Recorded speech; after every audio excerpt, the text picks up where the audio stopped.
ఓం శ్రీ శ్రీరామకృష్ణ సమర్థ సద్గురుదేవాయ నమః. Welcome to Mission RK Sandipani Gurukul.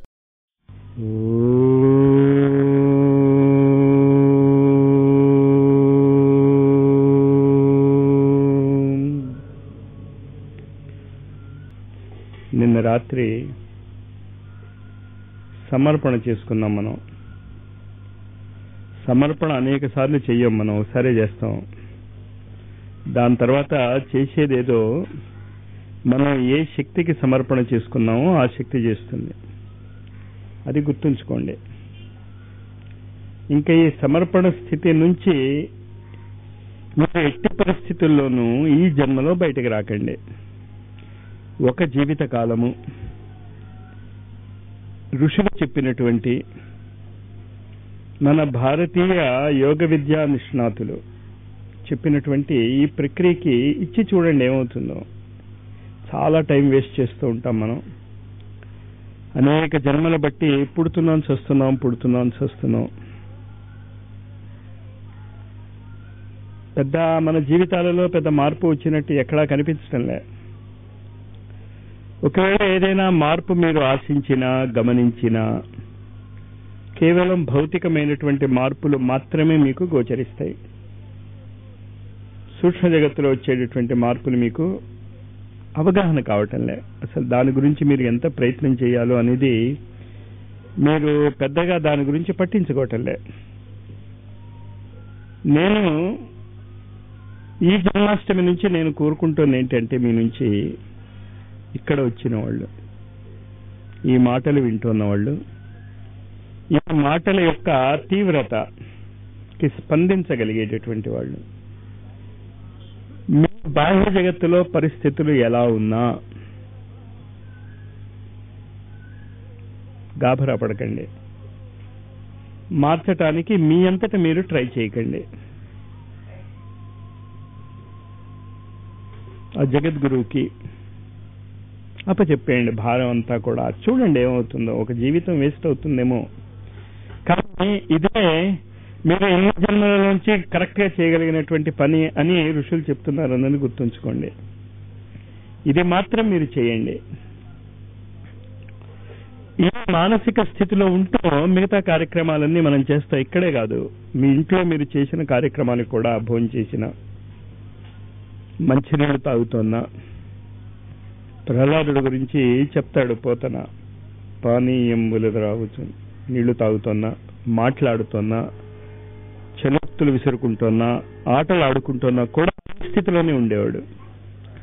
అంచేత మీ జీవితాలలో ఏది పోగొట్టుకుని వదులుకోమని చెప్పటంలే నేను. ఇంకా బాగా ఆనందంగా జీవించవచ్చు మీరు. సమర్పణ అది మర్చిపోతాం మనం. గుర్తు చేసుకోండి. 4 గంటల కాలం మీకు నేను ప్రతిరోజు ఇవ్వమన్నది అందుకు, ఇది గుర్తు చేసుకోవడానికి. నేను సమర్పితమైనటువంటి వ్యక్తిని.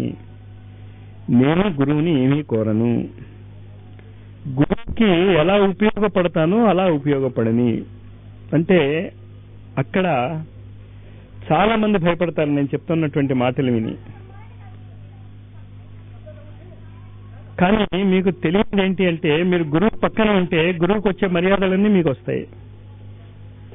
అర్థం చేసుకోండి. ప్రిన్సిపాల్తో పాటు మీరు వెళ్ళారు షాపింగ్కి, కాలేజీలో డిపార్ట్మెంట్కి కావాల్సినటువంటి వస్తువులు కొనడానికి ప్రిన్సిపాల్తో పాటు మీరు వెళ్ళారు.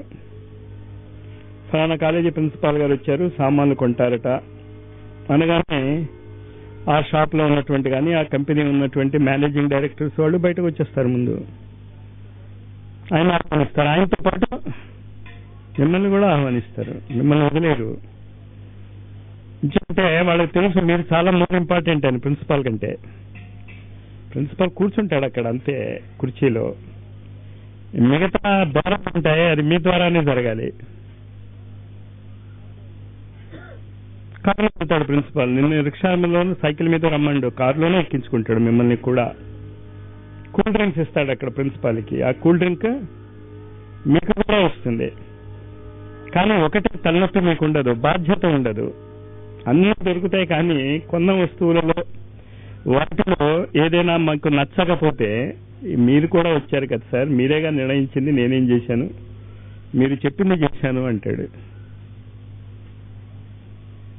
అది ఆ మానసిక స్థితి తెచ్చుకోండి. అది ఆయనకి తెలుసు, గురువుకి సర్వజ్ఞుడు అని మీరు మనస్ఫూర్తిగా నమ్మితే మీ బాధలు ఆయనకి తెలియవు అని ఎందుకు అనుకుంటున్నారు మీరు? అది రకరకాలుగా చెప్పినా మీరు గందరగోళం పడుతున్నారు, ఆయన తెలియదు అనుకుంటారు. తెలియకపోతే ఆయన సర్వజ్ఞుడే కాదు. సర్వజ్ఞుడే అయితే గురువు అనే పదానికి అర్హత లేదు అతనికి. మరి మేము ఎవరినో ఎక్స్నో వైనో జడ్నో గురువు అనుకున్నాం కదా, అనుకోండి, పర్వాలే. ఎక్స్ వై జెడ్ ఎందుకు పనికిరాని వాడు అవ్వచ్చు, కానీ మీరు అనుకుంటానే అతను పనికిరాని వాడని. ఒక రాయి కాళికాదేవి విగ్రహంగా మలిచారు. రామకృష్ణ పరమహంస దాన్ని కాళికాదేవి విగ్రహం అనుకోలేదు, కాళికాదేవి అనుకున్నాడు. ఆయనకి పలికింది అది. భారతదేశంలో ఎన్ని దేవాలయాలు ఉన్నాయో నా అంచనా ప్రకారం కనీసంగా అది 1 కోటి దేవాలయాలు దాటి ఉంటాయి అనుకుంటున్నారు. రఫ్గా భారతదేశం కన్యాకుమారి నుంచి హిమాలయాల వరకు ఉన్నది లక్షల లక్షల్లో గ్యారంటీగా ఉండి ఉంటాయి. ప్రతి దేవాలయంలోనూ పూజారి ఉన్నాడు. కానీ ఒక పూజారి గురించే మనం మాట్లాడుకుంటూ ఉంటాం, రామకృష్ణ పరమహంస గురించి. మరి మిగతా లక్షల లక్షల పూజారులు పూజలు చేస్తూనే ఉన్నారుగా, కానీ వాళ్ళ దృష్టి భగవంతుడి మీద ఉండదు, మీ మీద ఉంటుంది. ఏదో డ్రెస్ బాగానే వేశాడు, కానీ నిన్న కూడా ఒక అతను ఇలాగే డ్రెస్ వేసుకొచ్చాడు, కానీ జేబులో ఏం లేదు. మరి ఈయన కూడా నాకేం దక్షిణ ఇవ్వడేమో, ఇచ్చినా మళ్ళా బేరాలు పెడతాడేమో, నేను ఏం చెప్పాలి, ఆయన ఎలా బెదిరించాలి నేను. వీడు మంత్రాలు చదువుతూ ఆలోచన ఇలా ఉంటుంది, భగవంతుడి మీద ఉండదు ఆలోచన. మనకి అలాంటి దౌర్భాగ్యం అక్కర్లే. మన ఎవరు బలవంతంగా దేవుడి దగ్గరికి వెళ్ళమంటలే, ఎవరు మనని బలవంతం చేసి ఇక్కడికి రమ్మలే. మనంతట మనము స్వచ్ఛందంగా భారతీయ ఆధ్యాత్మికతలోని ఆ డెప్త్, భారతీయ ఆధ్యాత్మికత యొక్క గొప్పతనాన్ని మన అనుభూతి ద్వారా తెలుసుకుందాం. వెంకయ్య స్వామికి జరిగింది ఏంటి మనకి లాభం? వెంకయ్య స్వామి అంటూ ఉండేవాడు, మైసూరు మహారాజా వెళ్తున్నట్ట చూశావు ఏంటిట, చూశావంతే, దానికి ఉంది. పివి నరసింహారావు నాకు తెలుసు అంటారు చాలా మంది, కానీ 2 మాట చెప్పారు, పివి నరసింహారావుకి నేను తెలియదని. అంతే, మనందరికీ తెలుసు పివి నరసింహారావు, తెలియకపోవటమే అందరికీ తెలుసు పివి నరసింహారావు. కానీ మనకి ఆయన తెలుసు, కానీ ఆయనకి మనం తెలియదు. గురువు దగ్గర కూడా మన ప్రవర్తన ఇంతే అవుతుంది. గురువు యొక్క గొప్పతనం, గురువు యొక్క సర్వజ్ఞత్వము, గురువు యొక్క సర్వసమర్థత, గురువు యొక్క సర్వవ్యాపకత్వము ఒప్పుకుంటాం. కానీ మనకు వచ్చేసరికి స్వశక్తి మీద ఎక్కువ అహంకారం మనకి. కానీ గురువు కనుక మీకు పరిపూర్ణమైనటువంటి విశ్వాసం వస్తే, మీ జీవితాన్ని ఆయనకే కనుక అర్పణ చేసేస్తే, మీరు ఎన్ని పిచ్చి ప్రతిజ్ఞలు చేసినా దాన్ని జరిగేటట్టు చూసే బాధ్యత గురువు మీద పడుతుంది. కండిషన్ అది చాలా జాగ్రత్తగా చూసుకోండి. అయితే దానికి సార్ మేము ప్రతిజ్ఞ చేసేస్తామంటే కాదు, ఆయనకి సమర్పణ చేసుకుని ఆ సమర్పణ స్థితిలో నేను చెప్పేశా, జరిగితే జరుగుతుంది, జరగకపోతే జరగదు. జరగలేదు అనే అహంకారం లేదు, జరిగిందనే ఆనందం కూడా లేదు. అర్జునుడి జీవితం అది. భలే దెబ్బలాడుకుంటూ ఉంటారుగా శ్రీకృష్ణుడు అర్జునుడు, వాళ్ళని అస్తమానం కాళ్ళ మీద పడి కాళ్ళు లాగేయటం ఏం లేదు, కుటుంబాలు యుద్ధాలు కూడా చేసుకున్నారు వాళ్ళు. సమర్పణ భావంతో యుద్ధం కూడా చేసుకోవచ్చు. ఆ మానసిక స్థితి గురించి చెప్తున్నాను నేను. ఆ మానసిక స్థితి జన్మాష్టమి నాడు మీరు ఇక్కడి నుంచి తీసుకెళ్ళగలిగితే ఇంకా నేను చేసేది లేదు, మీరు చేసేది లేదు, చేసేదేదో ప్రకృతి చేస్తుంది. ఆ మానసిక స్థితి కోల్పోకండి. ఇక్కడ ఉన్నటువంటి ఆ ధైర్యము, ఇక్కడ ఉన్నటువంటి అవగాహన ఇంటికి వెళ్ళాక పోకుండా చూసుకోండి. దాన్ని పోకుండా చూసుకుంటూ ఇంకొక పని నిన్న చెప్పాను నేను, మనకి మన యోగ విద్యను, మన ఆధ్యాత్మిక ఉన్నతి మాత్రమే లక్ష్యము కాదు. ఈ రానున్న కొలది సంవత్సరాలలో పృథ్వీ గ్రహానికి రానున్నటువంటి ఒక ముప్పును సరిదిద్దటానికి గురువులు చేసే ప్రయత్నం వాళ్ళు చేస్తున్నారు. మనకు కూడా వాళ్ళు చేసే ప్రయత్నంలో చేయగలిగినంత సహాయం చేద్దాం. హనుమంతుడి గురించి చెప్పుకుంటాం, ఉడత గురించి కూడా చెప్పుకుంటాం మనం. కానీ హనుమంతుడు చేసిన పనిలో ఉడత చేసిన పని అంతా ఏంలే. ఉడత కంటే మనం గొప్పవాళ్ళమేగా. ఉడత కంటే మనం ఎక్కువ సహాయపడగలం గురువులకి. కానీ ఒక్కొక్కసారి మా అమ్మ చెప్పింది కరెక్టేమో అనిపిస్తుంది. చిన్నప్పుడు గీతా ప్రెస్ గోరఖ్పూర్ అని ఒక మంచి ఆధ్యాత్మిక సంస్థ ఉంది నార్త్ ఇండియాలో. అవి చిన్న చిన్న పిల్లలు వాళ్ళు ఎలా జీవించాలి, అచ్చే బాలక్, అచ్చే భక్త్, బాలక్ కి దినచర్య అని చిన్న చిన్న పుస్తకాలు పిల్లలు ఎలా ప్రవర్తించాలో రాసి, అందులో ఏం రాసి ఉంది అంటే మీరు మీ తల్లిదండ్రులకి సేవ చేయండి, సహాయం చేయండి అని రాసింది. చదివాను నేను. సహాయం చేసి వంటిట్లోకి వెళ్ళా మా అమ్మకి సహాయం చేయటానికి. ఆవిడ నాతో అన్న మాటలు ఏంటంటే, బాబు నువ్వు వంటిట్లోకి రాకుండా ఉండటమే నాకు పెద్ద సహాయం. గురువు చేత ఆ మాట మనం అనిపించుకోకుండా ఉంటే మీరు మా జోలికి రాకండి, మాకు చాలా పెద్ద సహాయం. ఎప్పుడు వస్తున్నది ఆ మాట? వాళ్ళు ఏం కోరుకుంటున్నారో మన నుంచి తెలియకపోతే. ఎదుటివాడికి మనం ఎప్పుడు సహాయపడగలం? వాడికి ఏం కావాలో తెలిస్తే. గురువుకి ఏం కావాలో కనుక మీకు తెలిస్తే ప్రతి ఒక్కరూ సహాయపడగలదు. వాడికి తెలిసినంత సహాయపడగలదు. వారధి నిర్మాణం జరుగుతుంది. పెద్ద పెద్ద కొండలవి పీక్కొస్తున్నాయి కోతులు. ఉడత చేసింది తెలుసు, వారధి కట్టాలి అని తెలుసు కదా. దానికి ఏం చేసింది? సముద్రంలోకి వెళ్ళింది, తోక తడిసింది, ఇసుకలో పొర్లింది, ఈ కొండలు రాళ్ళు వేస్తే ఆ మధ్యకెళ్ళి ఇలా శరీరం విదిలించింది. ఇసుక రాళ్ల మీద పడుతుంది కదా, కాస్త ఆ రాళ్ల మధ్య ఉన్నటువంటి ఆ సన్నటి నరదలు పూడిపోతాయని. అది తెలియలేదనుకో, చేయలేదు కదా. అంచేత గురువులు ఈ కాలంలో మీ నుంచి వాళ్ళు సహాయం కోరుకుంటున్నారో వాళ్ళు చేసే సహాయం వాళ్ళు చేస్తారు. నేను మా అమ్మకి సహాయం చేయలేకపోవటం వల్ల ఆవిడ నాకు ఎప్పుడు భోజనం పెట్టకుండా ఉండలే. నన్ను వంటిట్లోకి వచ్చి సహాయపడొద్దండి అంతే. అలాగే గురువులకు కూడా మీరు సమర్పణ చేసుకున్న తర్వాత మీ బాధ్యత వాళ్ళదే, అందులో డౌట్ లేదు. దాని గురించి మీరేం గాభరా పడిపోయి ఇప్పుడు చెప్తున్న దానికి లింక్ పెట్టుకోకండి. ఎక్స్ట్రాగా అంత మహానుభావులకి కూడా ఒక్కొక్కసారి సహాయం కావాల్సి వస్తుంది. ఇప్పుడు ఆ కాలం వచ్చింది పాపం వాళ్ళకి. ఎంత సర్వజ్ఞులైనా ఎంత సర్వసమర్థులైనా మానవ శరీరంలో ఉండి మానవ శరీరాన్ని ఉపయోగించుకోవటం అనేది వాళ్ళకి చాలా కష్టమే. కబీర్, సమర్థ గురు రామదాసు, శ్రీరామకృష్ణ పరమహంస స్థాయిలో ఉన్నటువంటి వ్యక్తి మానవ శరీరంలోకి వచ్చాక అన్ని మర్చిపోయాడు. మళ్ళీ ఆయన 16వ ఏట ఆయన గురువు ఆయనకి సూక్ష్మ శరీరంలో కనిపించి, నాయన మర్చిపోయావు, మళ్ళీ మొదలుకొచ్చావు, నువ్వు చేయాల్సిన పని చాలా ఉంది అంటే ముందు భయపడ్డాడు ఆయన. ఆయన గురువును చూసి జన్మల నుంచి ఆయన మార్గదర్శనం చేస్తున్నటువంటి ఆ అద్భుతమైనటువంటి గురువును చూసి భయపడ్డాడు. ఆయన భూతం అనుకున్నాడు. ఆయన గురువు గారు ఆత్మకథలో చదివారు కదా మీరు. అదే ప్రాబ్లం గురువులకి. మానవ శరీరాన్ని ఉపయోగించుకోవాలి అంటే వాళ్ళు మానవ శరీరంలోకి దిగుతే 3 సంవత్సరాల గ్యాప్ వస్తుంది. వాళ్ళు ఎదగాలి, ఆ శరీరాలు పెద్దవవ్వాలి.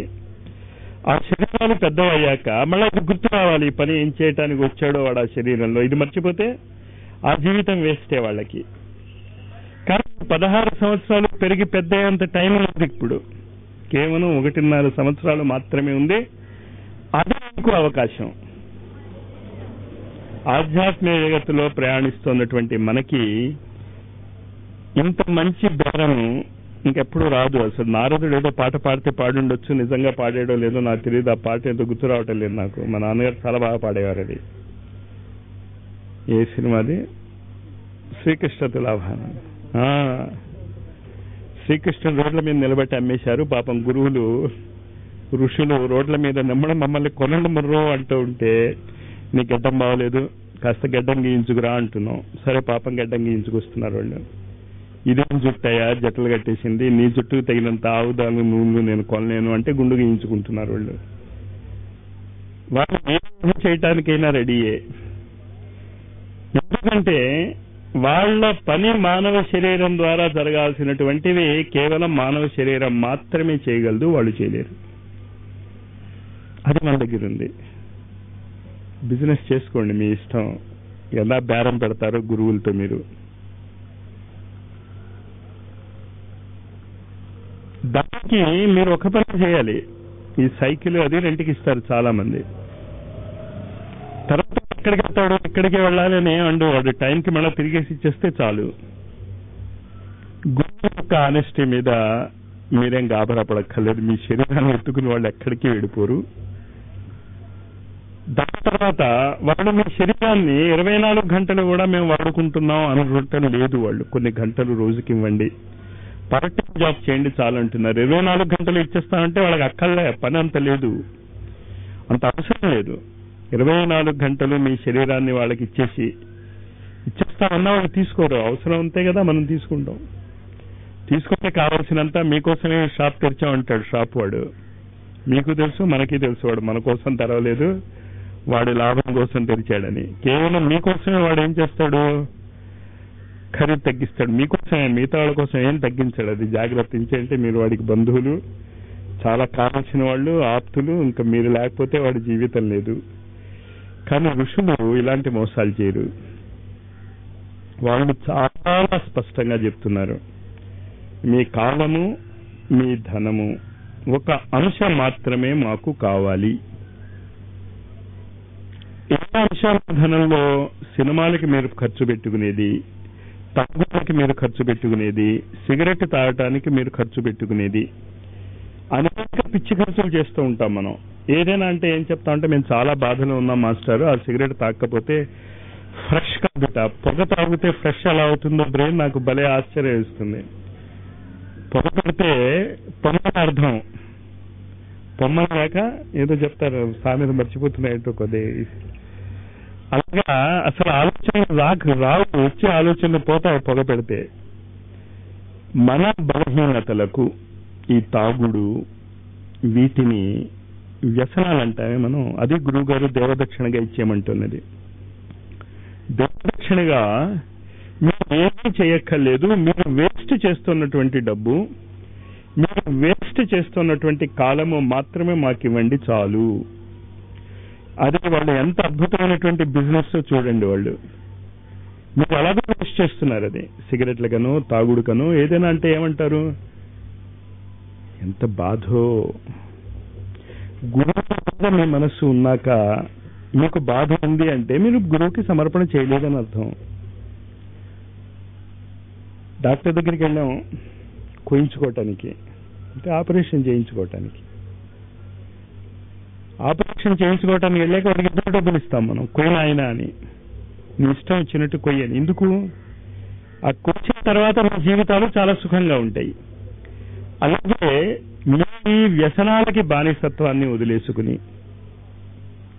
ఆ వ్యసనాలకి మీరు ఖర్చు పెట్టేది, చాలా బాధలు ఉన్నాయి, మీరు చేయలేకపోతున్నారు, మరి ఆ వ్యసనాలకి డబ్బు ఎక్కడి నుంచి వస్తుంది? కొంచెం ఆలోచించండి. మనుషులం కదా మనం, జంతువులు ఏం కాదు కదా. కొంచెం లాజికల్ గా చెప్పినటువంటి విషయాన్ని స్పష్టంగా అర్థం చేసుకుంటే, ఆ దేవదక్షిణను మాకు ఇచ్చేయండి అంటున్నారు ఋషులు. మీ జీవితాలలో ఎక్స్ట్రా టైం మాకు వద్దే వద్దు. మీరు టైం వేస్ట్ చేయటం లేదు మాస్టారు. నిజంగా మీరు అంత గొప్పవాళ్ళు అవుతే, నిజంగా మీరు మెలకువగా ఉన్నటువంటి కాలాన్ని ఒక్క క్షణం కూడా వృధా చేయటం లేదు, ప్రతి నిమిషము మీకు చాలా వాల్యూబులే అవుతే మీ నిద్రలో 2 గంటలు తగ్గించుకోండి అంటున్నారు వాళ్ళు. రోజు 6 గంటలు పడుకుంటే మీ నిద్ర తగ్గించుకోండి 2 గంటలు, అది ఇచ్చేయండి. ఎక్స్ట్రా టైం అడగటం లేదు. అది మీరు చాలా స్పష్టంగా ఆ గురువు చెప్పినటువంటి భావాన్ని అర్థం చేసుకోండి. ఇంచేతంటే చాలా మంది అన్ని వదిలేసుకుని మేము గురువులకి అంకితం అయిపోయాము అంటున్నారు. మీరు అంకితం అయిపోయి ఏం చేస్తారు?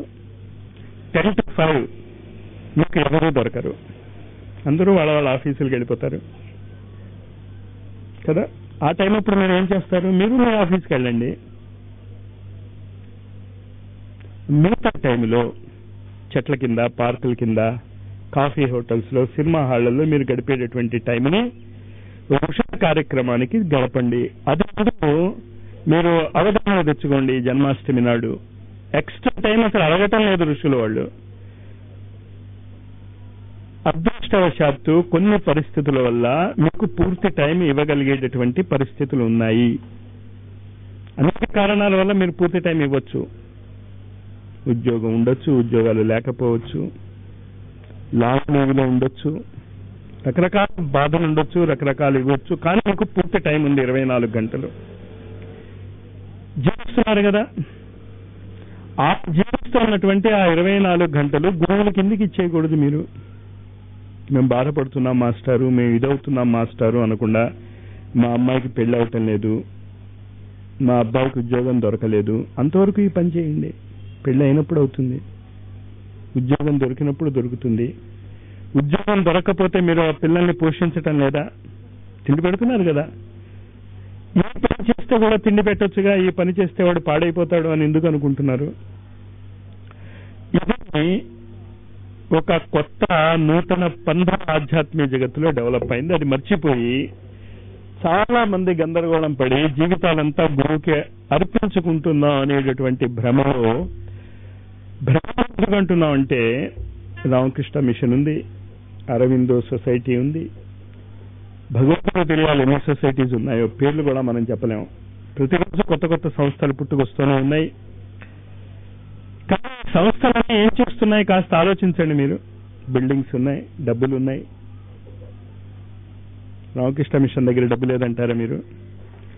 అరవిందో సొసైటీ దగ్గర డబ్బు లేదంటారా? ఈ శంకరాచార్యులు వారు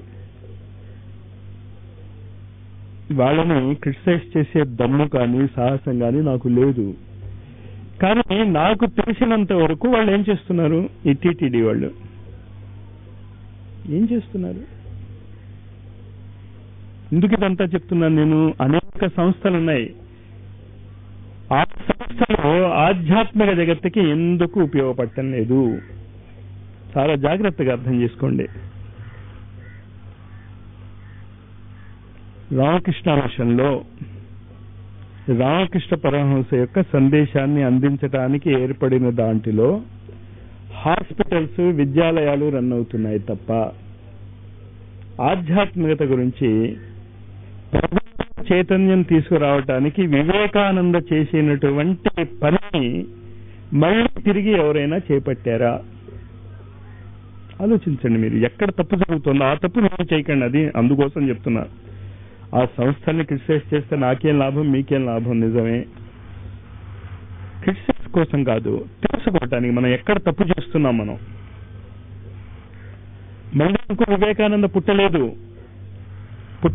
అంటానికి కారణం ఏంటంటే, ఆ సంస్థలో ఒక వివేకానంద పెరగటానికి కావాల్సినటువంటి వాతావరణం లేదు. అరవిందో సొసైటీ, మదర్,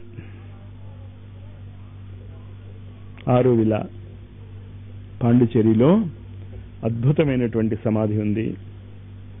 పువ్వుల భాష నేర్పింది ఆవిడ. చేతనత్వములో పువ్వుల వాసన చూడటం వల్ల మీ చేతనత్వం ఎలా మారుతుంది? మారదు అని మాత్రం అనకండి. ఇప్పుడు ఇక్కడే ఒక దుర్గంధం వచ్చిందనుకోండి, ఇక్కడ నుంచి కాలువ నుంచి, నేను చెప్పేది ఇంకా మీకు వినిపించారు, ఇక్కడ నుంచి పారిపోవాలనిపిస్తుంది కదా. అంత తీవ్రమైన దుర్గంధం వస్తే కానీ మన చేతనత్వంలోని మార్పు బయటపట్టంలే. కానీ కొంచెం మీరు సెన్సిటివ్ అవ్వగలిగితే చిన్న చిన్న చేతనత్వంలోని మార్పులు పువ్వుల ద్వారా మీరు చేసుకోవచ్చు. అది అరవిందో ఇచ్చినటువంటి అద్భుతమైనటువంటి సందేశం. ఇంకో అరవిందో అరవిందో సొసైటీలో అరవిందో చెప్పినటువంటి యోగ విద్యను మేము చెప్తున్నాము.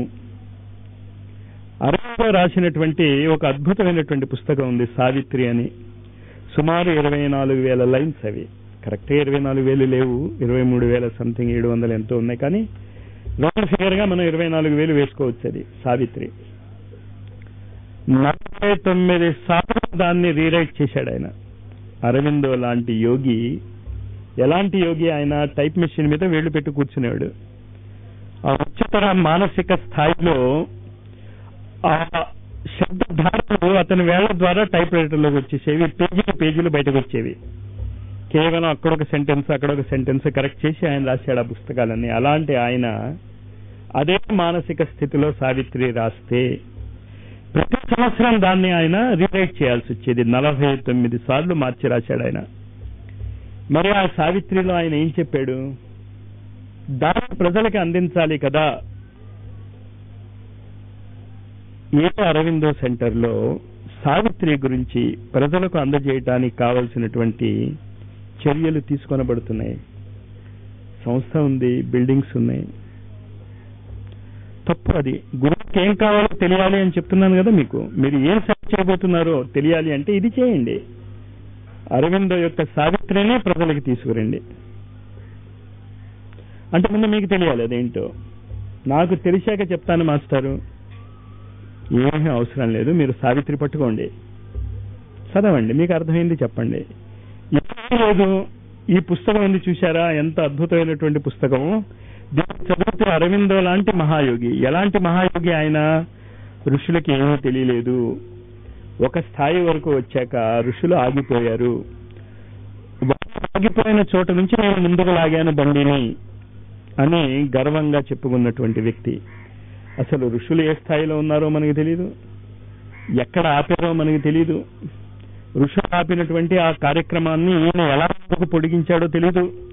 పొడిగించి తను మాత్రమే కాదు, ఆయన ఒక అద్భుతమైనటువంటి యోగ విద్యను ప్రసాదించాడు, ఇంటెగ్రల్ యోగా అని. తెలీదు మనకెవరికి ఆ యోగా అంటే ఏంటో. అరవిందో చెప్పినటువంటి యోగా ఏమిటి? ఇదంతా నేను అందిస్తున్నటువంటి పనులు, ఇవి నేర్చుకోండి మీరు. ఇది ఆ గురుసత్తా యొక్క చిత్రపటము ద్వారా ఇండైరెక్ట్ గా మీకు అందజేశాను నేను. బ్లావెట్స్ కి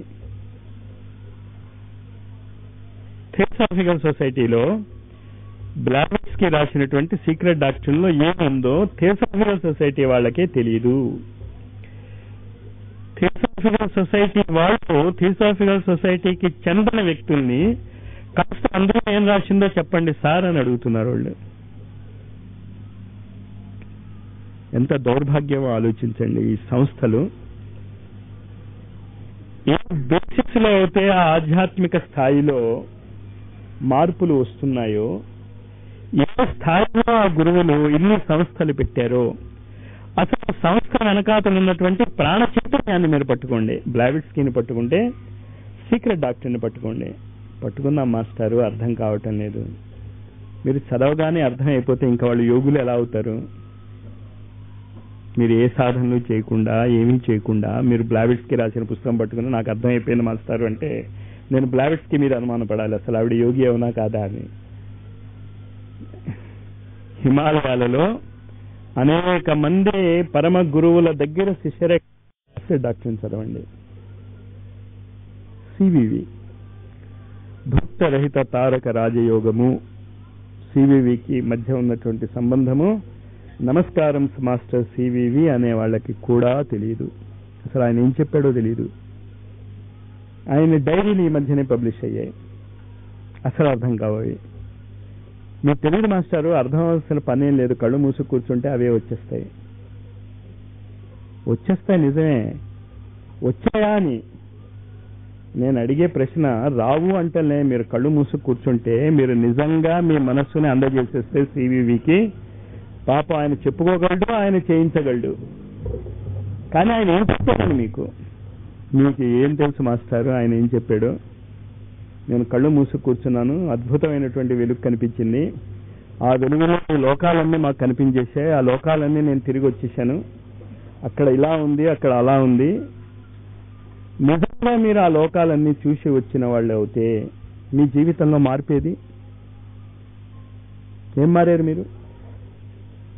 మార్పు రాలేదంటే మీరు చూసినంత భ్రమ, ఇల్యూషన్, పిచ్చి, హల్యూసినేషన్ అంటాం దాన్ని. జాగ్రత్త. ఈ జాగ్రత్తను మీరు తీసుకోకుండా గురువుకి సమర్పణ చేశాము అనుకుంటే ఎదగలేరు మీరు. మీరు ఏం చూశారు అన్నది నాకు అనవసరం. కళ్ళు మూసుకుంటే కొంచెం ఆలోచన శక్తి ఉండి కొంచెం స్పష్టమైనటువంటి రూపాన్ని ఊహించుకోగలిగేటటువంటి వ్యక్తులు ఏ రూపాన్నైనా ఊహించేసుకోగలరు. కళ్ళు మూసుకున్నాను, అదిగో రాముడు, కొంచెం శోభన్ బాబు పోలికలు ఉన్నాయంతే. అదిగో రాముడు కనిపిస్తున్నాడు, కొంచెం ఎన్టీ రామారావు పోలికలు ఉన్నాయి. ఇవేగా మనకు కనిపించేవి. అసలు రాముడు మీకు కనిపిస్తే ఇలా ఉండరు, మీరు మారిపోతారు. మీరు ఆ శక్తి అలాంటిది, అది అసంభవం. మీరు ఇలా ఎలా ఉంటారో వాళ్ళు కనిపిస్తే. మరి ఈ కనిపించిందంతా వేస్టేనా మాస్టర్? వేస్ట్ కాదు, మీరు లైన్లో ఉన్నారని చెప్తున్నంతే. మీకు ఏవేవో పిచ్చి పిచ్చి దృశ్యాలు కనిపించకుండా అందమైన దృశ్యాలు కనిపిస్తున్నాయి, ఆనందించండి అంతే. కానీ అదే గొప్ప అని చాలా మంది నా దగ్గరికి వచ్చి వాపోతూ ఉంటారు, మాస్టర్ మేము కళ్ళు మూసుకుంటే మాకేం కనిపించడం లేదు, పక్క వాళ్ళకి ఎప్పుడు ఇదే గందరగోళం. వాడికి ఏమైందో ఎప్పుడూ ఆలోచించాడు. పక్క వాడికి ఏదో కనిపించేసింది, అది నాకు కూడా కనిపించాలి. నేను చాలా ఆనెస్ట్గా సత్యవంతంగా ఎస్ఎస్ఐ భాషలో నేను చెప్పేది ఏంటంటే, నేను కళ్ళు మూసుకుంటాను ధ్యానంలో, ఎప్పుడు ఏమీ కనిపించలే నాకు.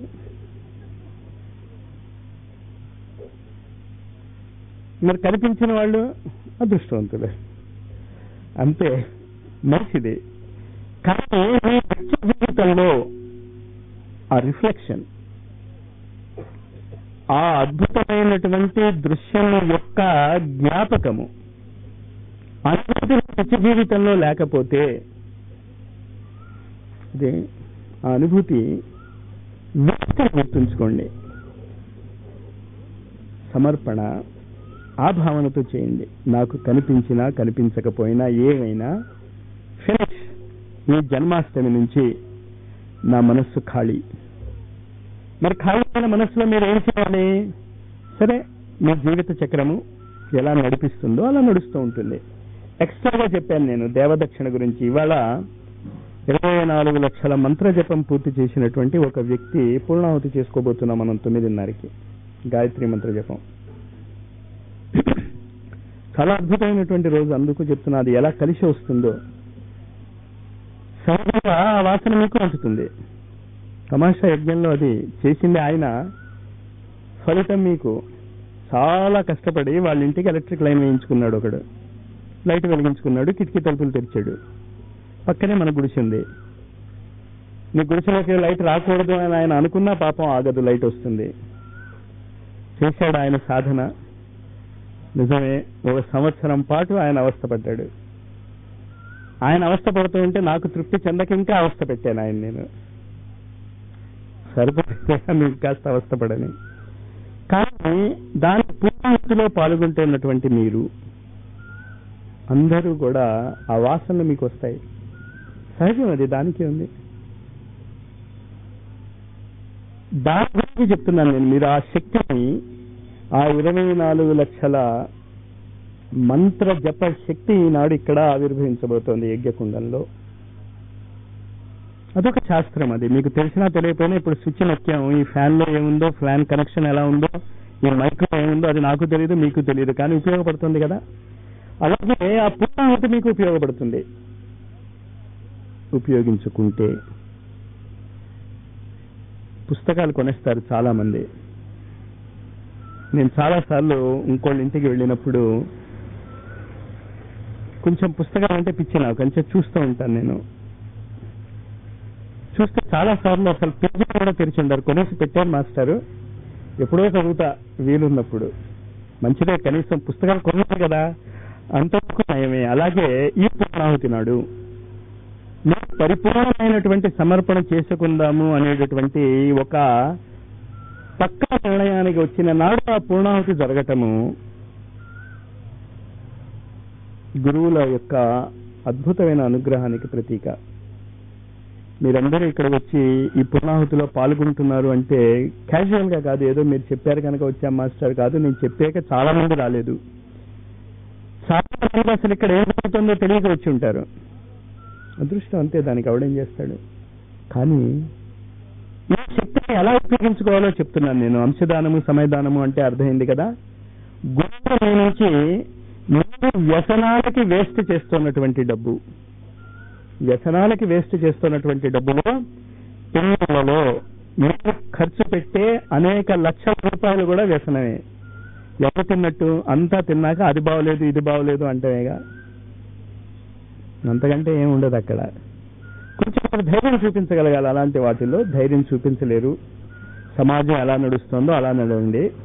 కానీ ఈ క్షణం నుంచి గురువుకి సమర్పణ చేసినటువంటి వ్యక్తిలో ఏ విధమైనటువంటి వ్యసనము ఉన్నా, నువ్వేం సమర్పణ చేసుకున్నట్టు, నీకు గురువు యొక్క సర్వజ్ఞత్వం మీద ఏమీ అవగాహన ఉన్నట్టు. వెంకటరమణమూర్తి గుళ్ళోకి వెళ్ళి సిగరెట్ తాగండి చూస్తాను, తాగుడు తాగండి చూస్తాను, మీకు దమ్ముంటే తాగనివ్వరు మాస్టారు. అసలు మీకు తాగాలనిపించరు. అక్కడ బయటకు వచ్చి తాగొచ్చు, అది వేరే విషయం. సర్వసమర్థుడైనటువంటి గురువుకి మీ జీవితం అర్పించేసుకుని మీ హృదయంలో ఆ గురువునే ప్రతిష్ఠించుకున్నటువంటి వ్యక్తి అసలు ఏ వ్యసనానికి బానిస ఎలా అవుతాడు? కానీ కాలం వల్ల, ఇదివరకు అలవాట్ల వల్ల కొన్నాళ్ళు మీ మనస్సు పీకుతే కంట్రోల్ చేసుకోండి. దాన్ని గురువుకు అప్పచెప్పండి. నేను కంట్రోల్ చేసుకోలేకపోతున్నాను, నేను ఎలా బయటపడాలి అని. గ్యారంటీగా బయటపడేస్తాడు. ఎక్కడికి తాగి రేపటి నుంచి మానేస్తాను అనకండి. అది అలాగే అన్ని వ్యసనాలకి చెప్పేది. రెండోదేంటి, మీరు మీ జీవితాలని క్రమబద్ధం చేసుకోండి. వేస్ట్ చేస్తున్నటువంటి టైం గురువులకి ఇవ్వండి. ఎలా వేస్ట్ చేస్తాం? బస్ స్టాండ్లో ఉన్నాం, బస్ కోసం వెయిట్ చేస్తున్నాం, అప్పుడు చదువుకోండి. ఈ సీక్రెట్ డాక్టర్లు అవి. బస్సులో ప్రయాణం చేస్తున్నారు, అప్పుడు చదువుకోండి. నాకు టైం అనకండి. ఈ విధంగా మీ జీవితాన్ని మార్చుకున్న తర్వాత మీరు చేయాల్సినటువంటి చాలా ముఖ్యమైనటువంటి పని ఏంటి అంటే, మన వాళ్ళందరికీ కూడా ఒక ప్రతిజ్ఞా పత్రాన్ని ఇచ్చాను నేను. మేము ఈ గురువు యొక్క అనుగ్రహంతో పృథ్వీకి రాబోతున్నటువంటి అద్భుతమైనటువంటి దీక్షలో పాల్గొంటాము అని. పృథ్వీ ఒక దీక్ష తీసుకోబోతోంది.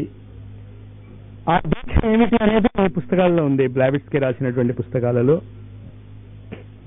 అరవిందో రాసినటువంటి పుస్తకాలలో, శ్రీరామ శర్మ ఆచార్య రాసినటువంటి పుస్తకాలలో,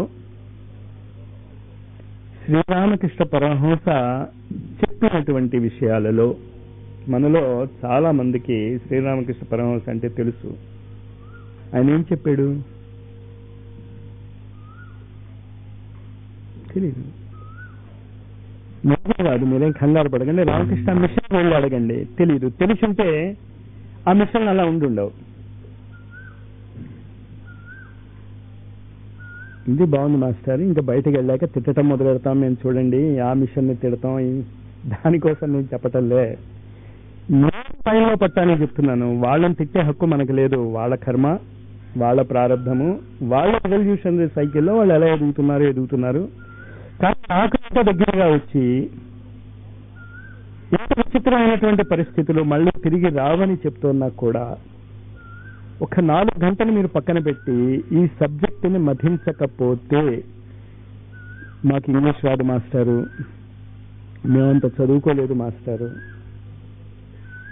కొన్ని పత్రికలు వస్తున్నాయి మనకి, స్వర్ణయుగము, యుగ సంధి ప్రబోధము,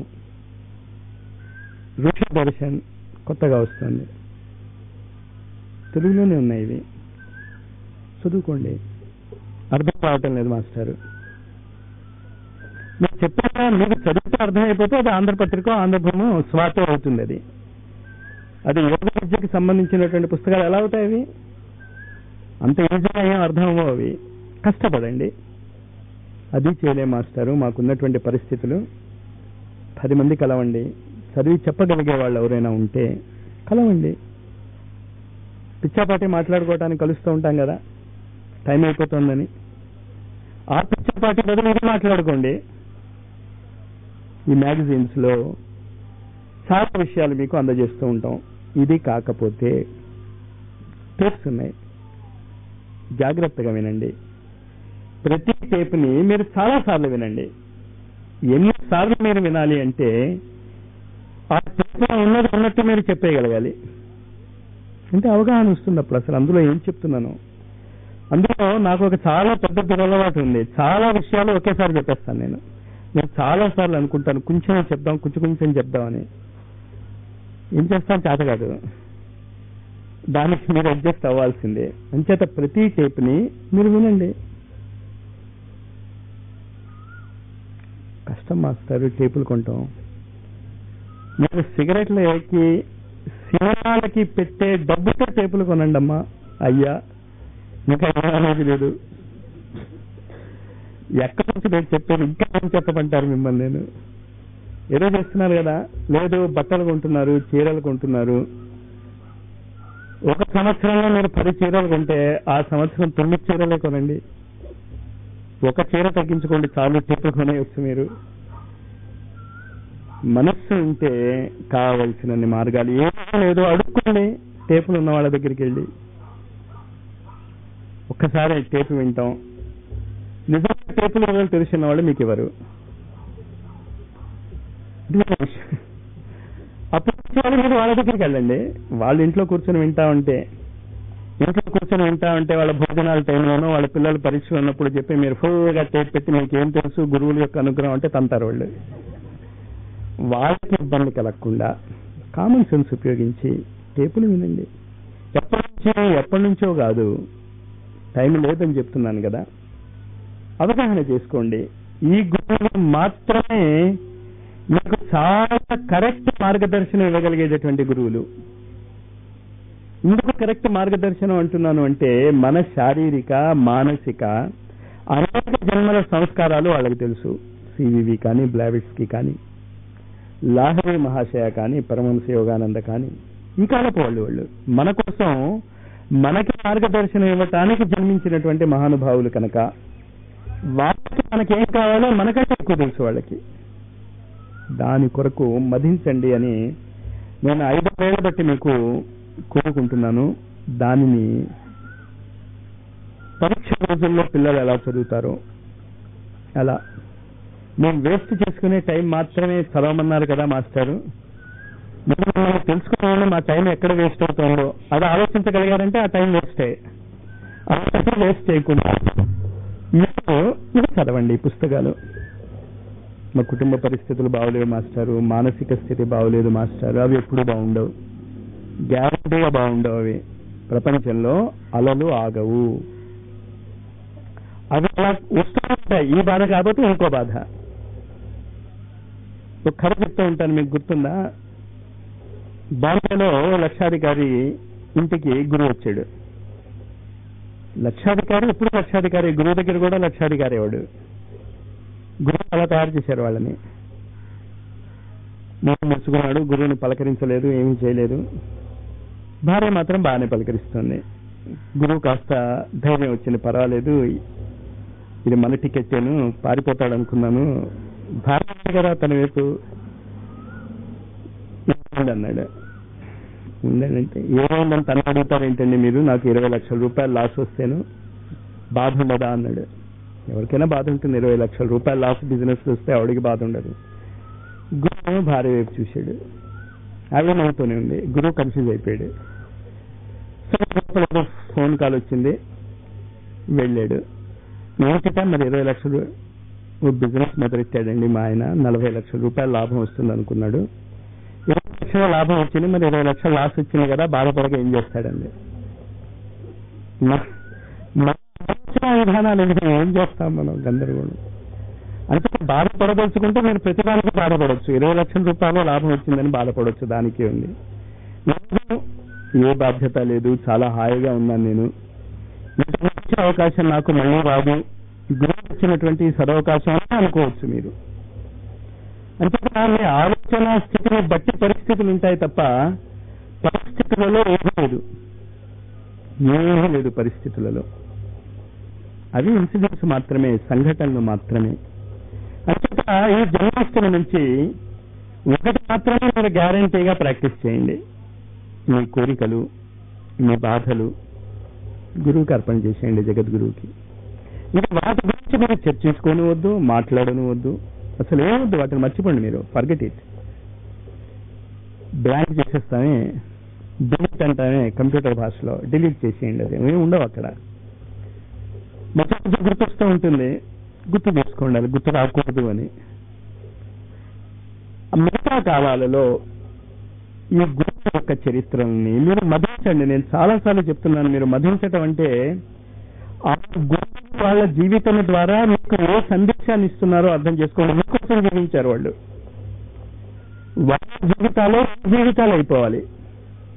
చాలా స్పష్టంగా అర్థం చేసుకోండి. గురువుల యొక్క చరిత్ర మిమ్మల్ని చదవమంటల్లో అధ్యక్షం. వాళ్ళు చాలా గొప్ప వాళ్ళు, ఇక్కడ నుంచి నమస్కారం పెట్టుకుందాం వాళ్ళకి, వాళ్ళంతటి వాళ్ళు మనం అవలేమని కాదు. ఖచ్చితంగా మీరు వాళ్ళంతటి వాళ్ళు అవ్వగలరు. అదే వాళ్ళు చెప్పదలుచుకున్నది కూడా. మాలో ఏ విధమైనటువంటి విశేషమైనటువంటి సామర్థ్యాలు లేవు, మీలాంటి శరీరాలే మావి కూడా. మన శరీరాలు ఎలా ఉన్నాయో అలాంటి శరీరాలే వాళ్ళవి కూడా. అరవిందో చాలాసార్లు చెప్తాడు, నేను భారతీయ ఆధ్యాత్మికతకు పుట్టిన దగ్గర నుంచి దూరంగా ఉన్నాను. ఆయన 25 ఏళ్ళు ఎప్పుడో వచ్చినప్పుడు మొట్టమొదటిసారి బెంగాలీ నేర్చుకున్నాడు. ఆయన ఇండియాకు వచ్చి, అంతవరకు ఆయన బెంగాలీ కూడా రాదు. ఎందుకు రాదు అంటే వాళ్ళ తండ్రికి హిందువులన్నా భారతీయులన్నా అసహ్యం. దొరబాబు ఆయన, నల్ల దొర. వాళ్ళ పిల్లలు కూడా దొరలవ్వాలి అనుకుని పంపించేశాడు ఇంగ్లాండ్కి. అలాంటి మానసిక స్థితిలోంచి అతను అంత అద్భుతమైనటువంటి వ్యక్తిగా కేవలం వివేకానంద చెప్పినటువంటి 2 మాటలు పట్టుకుని పైకెదిగాడు. భగవద్గీత పారాయణ చేసి మనం ఎక్కడికి ఎదగలేకపోతున్నాం.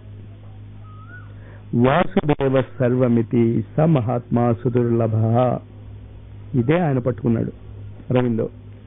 మొత్తం అరవిందో యొక్క బేసిస్ ఇంతే.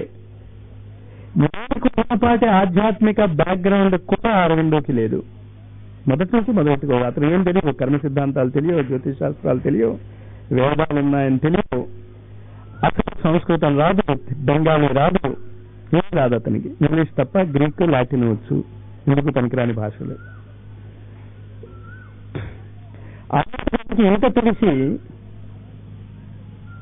చదవలేకపోతున్నాం అంటే ఆచరణ చేయలేకపోతున్నాం. ఆయన ఆచరణ చేసి చూపించాడు. గురువుల చరిత్ర చదవమన్నప్పుడు ఆ ఆచరణ జీవితాలలో రావాలి. మీరు కూడా వాళ్ళంతట వాళ్ళు అవ్వాలి.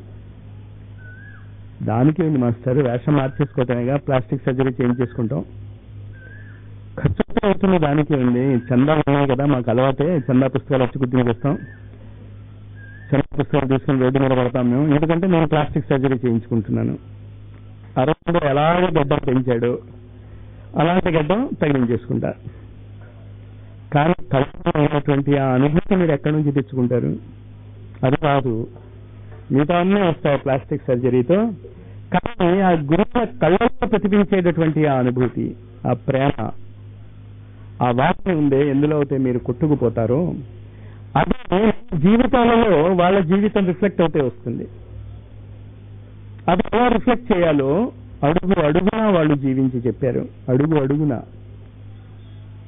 ఇలా జీవించండి, మీరు ఇలా జీవిస్తే మీరు కూడా మా స్థితికి వస్తారు. ఎప్పుడు చేయాలి ఈ పనులంతా? మీరు ఇవాళ యజ్ఞంలో, యజ్ఞం జరుగుతున్నంతసేపు కూడా ఒక విషయం మీరు గుర్తుంచుకోండి. గాయత్రి మంత్రం ఆహుతులు పడతాయి. సూక్ష్మ జగత్తులో ఇవాళ 1 సంవత్సరం పాటు సాధన చేసుకున్నటువంటి సాధకుడి యొక్క మంత్ర జపమే కాకుండా శ్రీరామ శర్మ ఆచార్య యొక్క కోట్లాను కోట్ల గాయత్రి మంత్ర జపం అంతరిక్షంలో అలా ఉంది, ఎవడు ఉపయోగించుకోవటం లే. సిద్ధి సాయి ఏడుపు అదే, వెంకటస్వామి ఏడుపు అదే. అందరూ గురువుల ఏడుపు ఏంటి అంటే మేమేమి ఇవ్వదలుచుకున్నామో అది తప్ప మిగతా అన్ని మీరు అడుగుతున్నారు. గురువు గారు చేసినటువంటి గాయత్రి మంత్ర జపము అంతరిక్షంలో అలాగే ఉంది, ఖర్చు కావటంలే. దాన్ని ఎలా ఖర్చు పెట్టాలి? బల తమాషాగా ఉంటుంది. ఆధ్యాత్మిక జగత్తులో, భౌతిక జగత్తులో లాగే కొన్ని విచిత్రమైనటువంటి సంఘటనలు జరుగుతూ ఉంటాయి. మార్చి వచ్చేస్తుంది, కొంత శాంక్షన్ ఉంటుంది గవర్నమెంట్ నుంచి, అది ఖర్చు పెడితే కానీ మిగతా అమౌంట్ రాదు. ఆ మంత్ర జపం ఖర్చు అవుతాయి కదా, మిగతా మంత్ర జపాలు ఋషులు పంపించేది. ఇటు వెంకటస్వామి మంత్ర జపము అలా ఉండిపోయింది, 101 మంది ఋషులు. గురుగారి మంత్ర జపము అలాగే ఉండిపోయింది. ఎంతో కొంత మనము చేస్తూనే ఉన్నాం, అది ఆ మంత్ర జపం అక్కడికి పైకే వెళ్తుంది కదా.